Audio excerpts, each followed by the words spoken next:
Welcome. I'm Frank Conkling, and this is Panda Consulting's ArcGIS workshop. And we're doing something we haven't done before. We're actually going to go and take, last month we went and I think we finished our introduction to Arcade and covered quite a bit of it. Didn't cover everything, but we covered quite a bit. And then I was talking to some of our clients and they said, well, there's other things that you can do with Arcade, including pop-ups. So I decided to extend it a little bit, and we'll see how this goes. We just want to introduce some of the concepts, some of the ways that you can use Arcade in pop-ups. Again, to remind you, there's a QR code here that gets you to Panda Consulting if you want to know more about us, what we do, and look up events and things that are coming forward. Please go ahead and do that. Also, one more thing, if you're here in person, Chris with Panda is going to be checking out the chat window. And if you've got any comments, requests, anything you want to talk about, please go ahead and put it in the chat window. And Chris will go and moderate it and tell me and interrupt me. Otherwise, I'll just keep talking the whole time. All right. So just a review of the previous workshops. Arcade is a portable, lightweight, and secure expression language. It's something that's embedded throughout all of ESRI's new technologies. And while I'm going to be showing mostly today ArcGIS Pro, I'm going to be using 3.1 if you're interested. These same functions will work inside of web maps, field maps. They work throughout the newer technologies. They do not, however, work inside of ArcMap. So time to move on. All right. So supports multi-statement expressions, variables, flow control statements, everything. It's a super rich expression language, but just recognize it's really not a full programming language. It's just for expressions and areas in which you would do, things like labels and things of that sort. Here's a QR code that points over to the actual Arcade reference. Great reference. ASRI has done a great job on this. Please, if you're interested, go ahead out there and look at this. It's really helpful, and they've really expanded this from when Arcade was first introduced. It's they've done a really nice job on this. So, kudos to Esri and the people that put this together. It's a nice job. So, we're going to talk today about Arcade in pop-ups. And there's a couple ways that you can get an Arcade expression inside of a pop-up.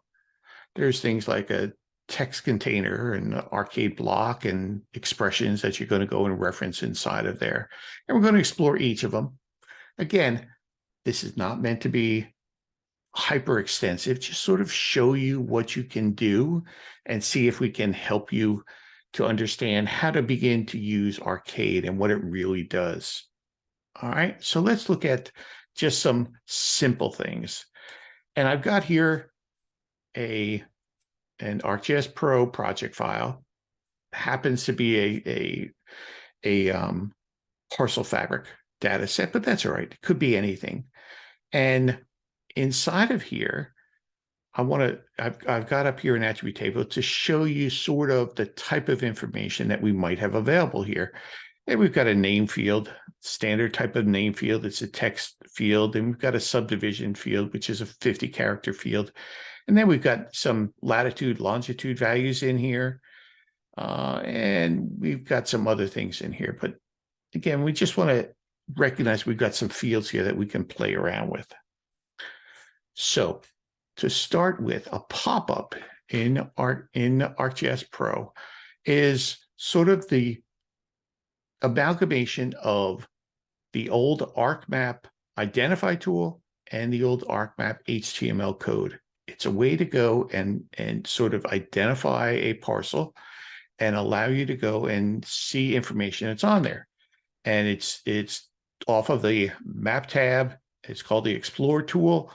And in fact, you can set what you're going to look at, whether it's just the topmost layer, visible layers, selectable layers, or select ones in the content, or whether or not you have no pop-ups.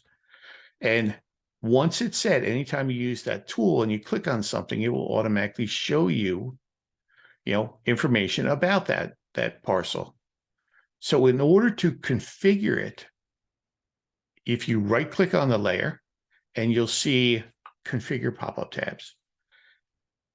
And configure pop-up tabs will bring up actually the configuration dialog box, the configuration pane, which allows you to go and begin looking at the type of information that you can put in the pop-up. And traditionally, it's things such as, I'm just striking out all over here, aren't I? Let's move on to the expressions. So let's build an arcade expression. And we'll call this expression acres, right? And in there, we will go and put in here the stated area field. And we're going to go in and round it.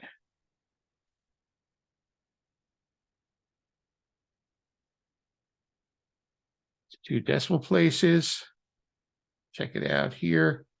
All right, so now I have that stated area field. I can now go in here and insert a text string and say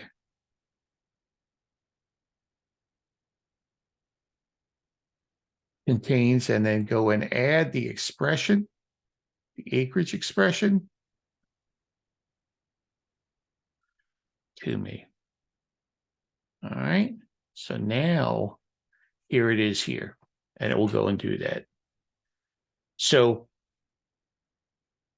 arcade, and introducing arcade, and you saw me going and sort of fumphing around on here. The reality is you've got to find a way to go and tell it to go and execute the arcade code in here, not just listing the fields, but also giving it a code of some sort. And by far, the one that works most often for me is develop an expression, develop an arcade expression. And you can have a series of arcade expressions in here. Let's start another one here. This is a new expression, and it's custom expression, and we'll call this square feet. And this is actually same sort of thing. And we're just looking at shape area. And again, we're going to round this out to 2 decimal places. Verify, make sure it works. So you build a library for the individual expressions that you want to use in here. And then I can go in here and edit this text component. And I can say,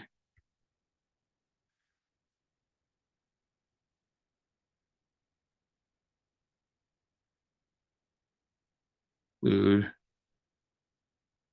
go down and pull the expression in here.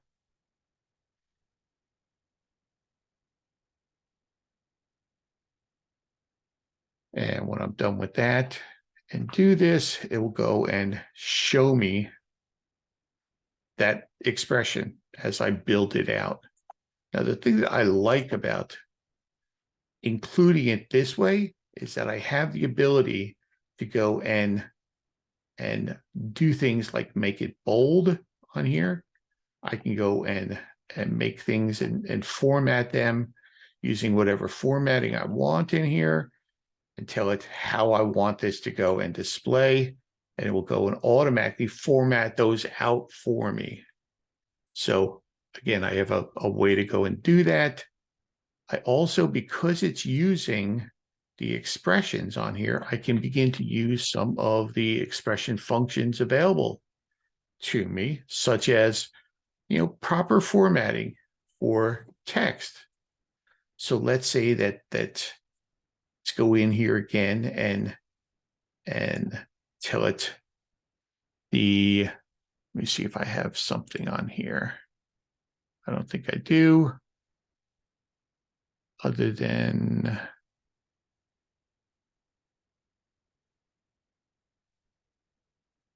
let's go in and create a new one here.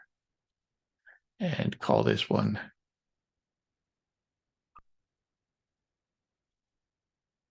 and it's actually here last modified in here, and I can tell it. I know there's not multiple in here, but if I want to use the proper case and tell it to go and do this with every word in here. Oh.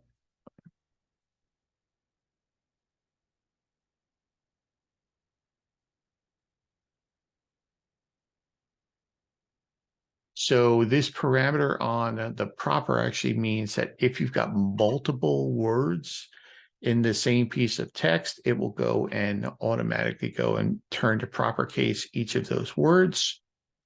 Again, it's just building up this expression and then determining how you want to input it here.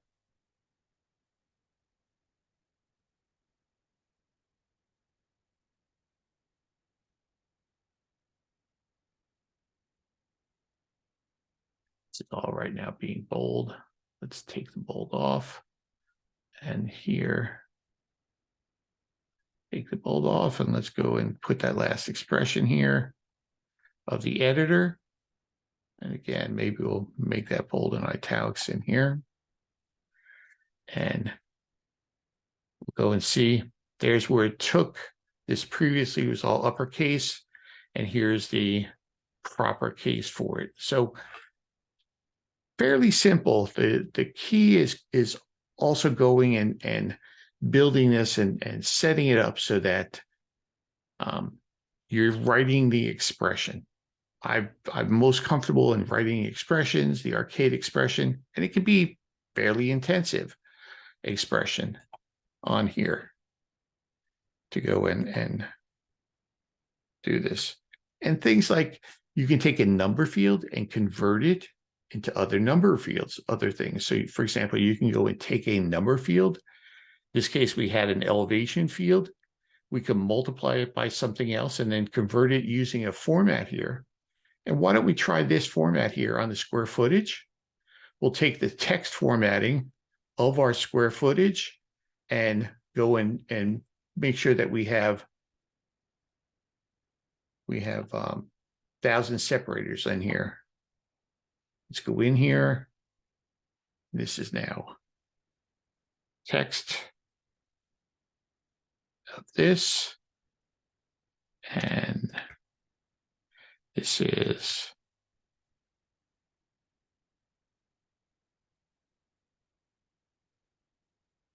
here. So again, just sort of to fill this in, I'm taking and doing a text formatting of the value that's coming out of here so that I have 1,000 separators in here. And when I go back here now and do this, it now has 1,000 separators in my square footage. So again, it's Arcade is that scripting language that allows us to go and modify what shows up in these areas. This can all be one expression. This could be multiple expressions. It's a lot of ways that you can combine these together. Brent I just see in the chat window, Chris, that the question is, does Arcade allow an expression to use another expression? Arcade uses and allows you to go and have expressions. That's a good question. Let's try that. So if I have an expression, let's go and create another one. And this, I don't think we can do that. I don't think we can use that. I've got somebody, Ned, are you familiar with this? Can we call one expression inside of an Arcade expression? I don't think so. Have you ever tried that? I haven't done that before. I've used multiple expressions inside of one single Arcade expression, right? You know, to get yeses or nos or trues or falses or things like that. And then yeah, but I don't know whether you can actually call one inside to go. You can string them together, I know, but I don't know whether you can do that. That's a good question. I haven't tried it. Yeah. Yeah, thank you. So let's again, we formatted a couple things. We took some numbers and did that, but just we want to make sure that you understand that what we want you to comprehend is that these expressions can be utilized all over. So they can be used for calculations, for labels, for expressions and pop-ups. They can be used all over here, including let's go ahead and move on to this. I already showed rich texts and colors. You can go in and change them. You can even set it up so that there's conditional. If it matches this, use it in this color. And if it doesn't, do that. So now let's bring Ned on real quickly and show him. This is one of my favorite examples of using Arcade inside of a pop-up. And in this case, this is used in a web map. Ned, let me go in and introduce this first. This is an application that Tallahassee has. This is an older copy of it. This is TLC GIS, not Tallahassee, sorry. TLC GIS. And this is the public-facing component of it, in which you've got a web map. And as you click on it, it actually goes and gives you information like the location and ID and area and subdivisions. And then it goes through various sort of components, everything from land use to FEMA to school zones. And it's sort of something of public information, something that the general public would want to know on it. And what's interesting is the way that this is actually written is that you've got layers, multiple layers in here. And this is the web map that's being called on that. You got multiple layers in here, all of them being set up. And then you literally only showing one layer. And that layer is the parcel configuration. But on that layer, you actually have, if I go to configure my pop-ups, I have a whole series of expressions that are written. And just real quickly to show you, this is the actual expression that was written for the subdivisions. And it is, as we talked about last time, it's going and doing an intersect against a feature set by name. And again, setting up a buffer, setting up the map in which it's located. The subdivision boundary is the name of it. And it's going to go in and buffer outside of there. It's doing the intersect, finding how much it does and whether or not it's in a platted subdivision or not in a platted subdivision. And it returns that. And again, it goes through all of those to set up that final, sorry, let me go to that final one, to that actual final configuration. And Ned, where is that configuration? Is that here? Yeah, this is the custom display. Nope, that's not it. Where do you have that final configuration for everything, Ned? I'm sorry, I was unmuting myself. Hit the configure button, the green configure button. Oh, sorry. That will Yep, show there you you where all go. that stuff is.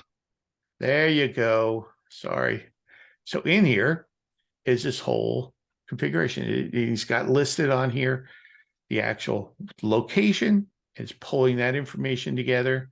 And here's the tax ID and all the way down. And you go through here and you can see how it's being coded and such. So Ned, I'm going to let you explain a lot more. Matter of fact, I'm going to stop and I'll let you share your screen if you want to talk about this. Okay, give me just a second. I'll bring something up. Okay. So, yes, let me share my screen. And I'm going to go to our org right here real quick. And I'll open the land information app so we can look at that. Okay. Content. Have a lot of content. And you can see here I'm working on an experience builder version of it, but so this is the web map that generates this. Let's go ahead and open it Because I'm using Web App Builder, this is always going to be in classic, can't be in Yep. the modern version. So let's see, let's go And we down to see your parcels here. extensive base map you've got there too. Yeah, that is a tile map, not vector tile. That is an actual map tile, Ah, okay. but it's fast. It takes me about 2 hours to make it. I do it once a month. So let's Yeah, we go talked about to. that last month. By the way, just to give you a shout out, Mhm. last month's workshop was the #1 viewed workshop as far as that 2 week time period. That Oh, was good, viewed by more people than anybody else in any of the workshops we've done so far. So good. bravo. If you're at Southeast region, I'll be presenting that again for Okay. Esri. So let's see. So here are all my expressions. And I was going to show you how those are kind of put together here. So it looks a lot different now than the one you downloaded before. We've made them look a lot prettier. Um, just the Is that pop-up using itself. tables? Yes. HTML tables. Okay. So now we're all in HTML tables. So the appearance is much better. Just my opinion. All right. And even my link outs here to go to other agencies are in a table format, so they look like a button. So what I wanted to show you was these yes nos. And you talked a little bit about using multiple expressions in a single pop-up. But this is multiple expressions in a single field. What I wanted to show you was, let's go look at this downtown CRA. Hang on a second. So here's downtown CRA, yes, and downtown CRA, no. And all I'm really doing is I'm saying if you intersect, say yes, otherwise do nothing. Okay, ooh, look, an error. F is assigned but never used. All right, I'll have to look at So that. by the way, can you hold that up there for a minute? Sure. Allison, we have a request saying, can you please provide that code sample for the buffering? That's amazing. That is Sure. amazing code. So can you leave that up there for a second? Allison, if you want to take a screenshot of that, that's actually, and you'll recognize this if you've seen any of this. This code is used an awful lot. And there's two types of intersect codes for polygons that I use. This one is by far the more popular one. It actually buffers the subject parcel that you're using, and buffers that, and you actually set on that first line where you want the buffer to be to make sure that you're in something. The other Yep. code that I use actually is a Centroid code. It's a little bit shorter, but it only is if I want to go and test something. That's all. So Yeah, this is nice code. Go ahead. this is predominantly used when our parcels don't always match up with subdivision boundaries, and that's so we want to make sure we get that one-to-one hit. Right. Only time when it really messes, it really doesn't work quite right is when you're on a flag parcel and the flag is less than 10 feet wide. It can Yeah. get a little dicey, but most of the time it's wider than that. That's kind of the It distance we just came up with. just also, by the way, I've used this code here, this code, when I'm looking to intersect and find something that's adjacent to something else. I've used this. I use the variation on this code Yeah. also for calculating or obtaining COCO values when I'm putting a point in there. So it's a really, really useful code. Yeah, good. Very nice. Thank you. No problem. So And on this one here, you're returning yes or no on here? yeah, so I'm getting a count.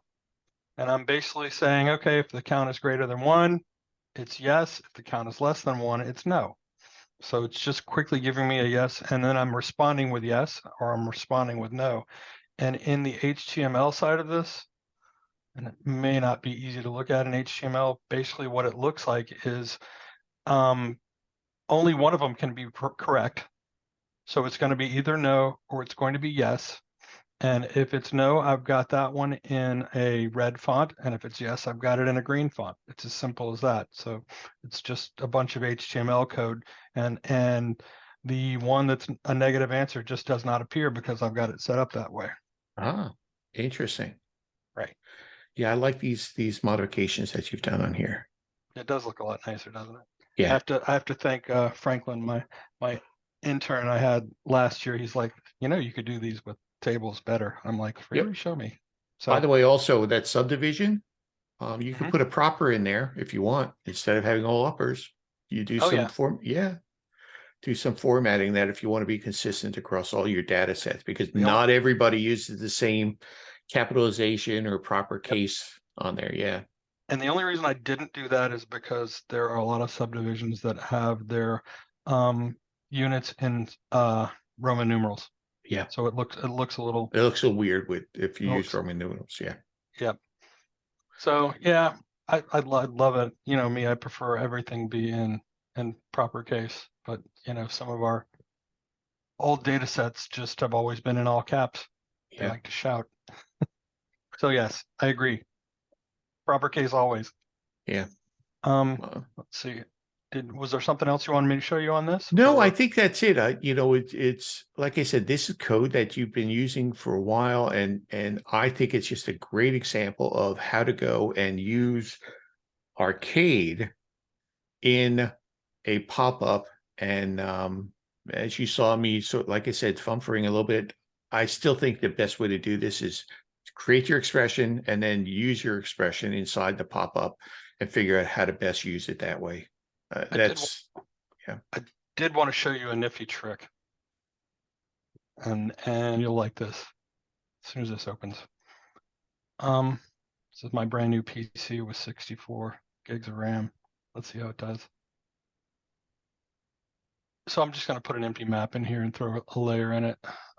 Let's do, wow, this is really slow to open. Apologies, everybody. That's all right. There we go. All right, so I'm just going to throw a blank map in here. We'll go to catalog, go to project map, insert map, Yeah. put a new map in here, and I'm going to go into our portal, and I'm going to put in our parcel NAL layer. So for those of you that are not involved with land records, NAL layer is a name, address, legal. It's sort of a shortened version of the tax roll combined with parcels. And I want to show you it's bringing in our lovely pop-up. Okay, it's different from the one you were looking at before. That one was part of a specific application. This is just if somebody brings in our parcel layer, this is the default setup in it. Okay, So now how I'm did you going, get it to set up as a default on there? Well, because that's a service, yeah, this is a service. So if you look, I'm in my portal and I went and searched for our Parnell layer. right? Okay. This is our production parcel NAL layer. Looks nice. So now I'm going to go back to the project and I'm going to go do, let's see, let me go to this is our local geodatabases. And I'm going to look at the, let's see, property, LCPR, let's see, county property appraiser. There they are. I'm just going to bring in the Parnell layer from here. And this is vanilla Parnell with nothing special going on. I'm going to turn this layer off so that you can see when the pop-up deploys, it's just this. It's the Yep. It's the default old. pop-up. Okay. So now we're going to go to the symbology tab for this layer, and we're going to import symbology, and we'll import symbology from this layer Yeah. and hit Yep. run. And what you may not be aware of is that is bringing in all the arcade expressions from the web to this layer and copying the pop-up for this layer. Interesting. So now So if the I go, symbology is not just a symbology anymore, but it's also right. any arcade, any expressions. Mm-hmm. So now then, if I go over here to configure pop-ups and I look at expressions, you'll see all my expressions in there. They came over and I didn't have to write any code. Which version is this working in like this? This is it's worked in every one for quite a while now. I just wasn't even aware of it. So this is the latest. This is 3.1 Yeah. or 3. 3.1. Yeah. Interesting. I just thought that was the coolest effect. So what I've started doing is because we manage layer files for all of our content that we serve up on our file share. Whenever I make a web layer, I automatically copy in the pop-up from the web layer to the file share layer, just so that people get a nice pop-up. Great tip. Great tip. Yes. Thank you. Sure. I'm so glad you came on and joined. And I wanted to show you one more thing. Last time I did this lecture for you, I was doing a lot of decode expressions. So you remember Yes. the prop use code. So this is Yep. the old one. It's a decode and it has 100 variables in it, and it's really big. And so recently, doing some study, so trying to be trying to always improve, I started using a when clause instead, because really it's just one variable, prop use text, Yep. and And then you replace it do, with that. Yep. yep, just do an equal. It's It's another great tip. much easier Yeah. way to do it. And this is VS Code. If anybody's wondering, this is just it's a freebie from Microsoft. And if you put a .js extension on your expressions, it will show you errors. They're not JSON compliant. It formats them for you. Interesting. And it's a way that I think in my last time we talked about this, people were worried that I might lose my my expressions. This is the way I memorialize them. I build them in here. I copy them over into ArcGIS Online, test them there to make sure they work. That way, if anything ever happens, I can always come back to this copy and just paste it back in. This again, Ned, thank you so much. Great tip. When Sure. this is the way that you go, and when you have a list of a certain parameter, a certain variable, and you want to go and replace this is a great way to do it. Yep. And using a when command, a when function. Yep. And Great. one other thing, the Parnell pop-up new.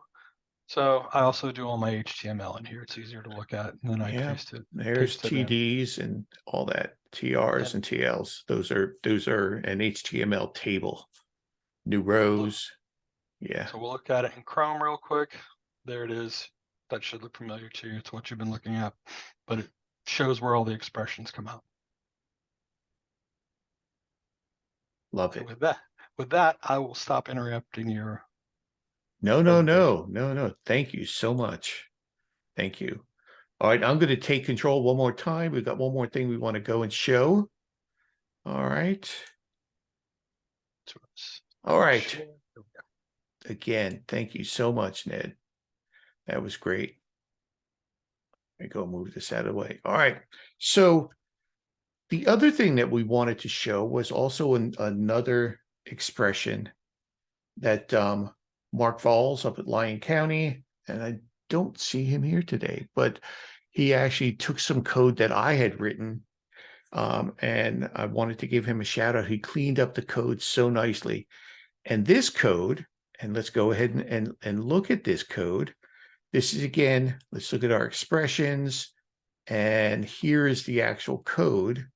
And what this does is it actually goes and takes, and it has the same concept where you don't have to go and run intersects and unions and all these other archaic GIS functions that we used to do. But instead, this is where we go and take a layer, include it in not our map this time, but this is included in the data store because we're using it in Pro, and it goes and intersects a parcel or a polygon against another layer, and will give you a breakdown of what acreage and what percentage on each of those is. And in this case, this is really, like I said, he cleaned my code up so nicely, in which you're basically going and setting the variable as far as what feature are you going to go and intersect and where's it located. And then he goes and sets up a dictionary for all of the individual types of soils that are found when you go and intersect. And he uses that dictionary to go and run through and do the subclassification and the subgrouping on here, runs through this whole thing, gets the area of the intersection, adds it to the sums. great job through this. And this is the actual text that he's using in here to do this, and coming out and doing this, so that now when I go in and do an explore, this is what it actually resulting is. It goes and actually shows you that the parcel's 9 acres, total of the subdivisions and solo of the soils in here. There's 3 different types of soils. Here's the soil, 20% here, 27% here, 52% here of the other type of soil. Really clean way to intersect. And we've used this same code over and over again to intersect soils and intersect timber stands, and to intersect FEMA flood zones, any type of soil type, or not soil, any type of polygon feature class. It's a really great set of codes to do that. That can be used in pop-ups on ArcGIS Pro, or we've put that out on some websites for some of our clients, in which we're using feature services out of sort of the ones that are publicly available out there. FEMA's soil types and flood zones, excuse me, not FEMA soil types, USDA's soil types and flood zones and all these different types of polygon feature classes out there. I have a client in New Mexico that we've used this same type of analysis when he's looking at a parcel and he wants to know how much of an individual parcel is in one section or quarter section of a land and how much is in another, because that's the type of analysis they do real time. And the interesting thing about this is that while I go in here, and let's actually go and edit this a little bit just so we can see that as I go in here and I change my base data, if I change my parcels, all right, and I hope I have my map topology shown. I did. Okay, so as I change my parcels, I go in here. You don't have to do anything to the other layers. The other layers automatically will go and be calculated, because this is calculating these values in real time calculation. So again, it's amazing what's happening now as far as how you think about the types of traditional GIS processing and analysis that's been going on. This will allow you to go, and once you start using Arcade and understanding how to use Arcade, it just expands your mind on what are you providing and what analysis are you doing and what is really required of you. You put your parcels up, and then you start running against all these other expressions where it's doing intersects and telling you everything you need to know. It's a whole different world with Arcade and the newer ESRI technologies. Do we have any questions or anything? Otherwise, I'm going to None go. in the chat. Thank you. I'm going to stop the recording, and we'll stick around and answer some questions and talk to people about it. But again, I just wanted to quickly show you that Arcade can be used throughout all these new technologies, and please start using it, start experimenting with it. It comes with every single copy of this, and please start using it. And thank you again, Ned, for being on and explaining a little bit more and rescuing me. Thanks for attending, and we hope you enjoyed this workshop.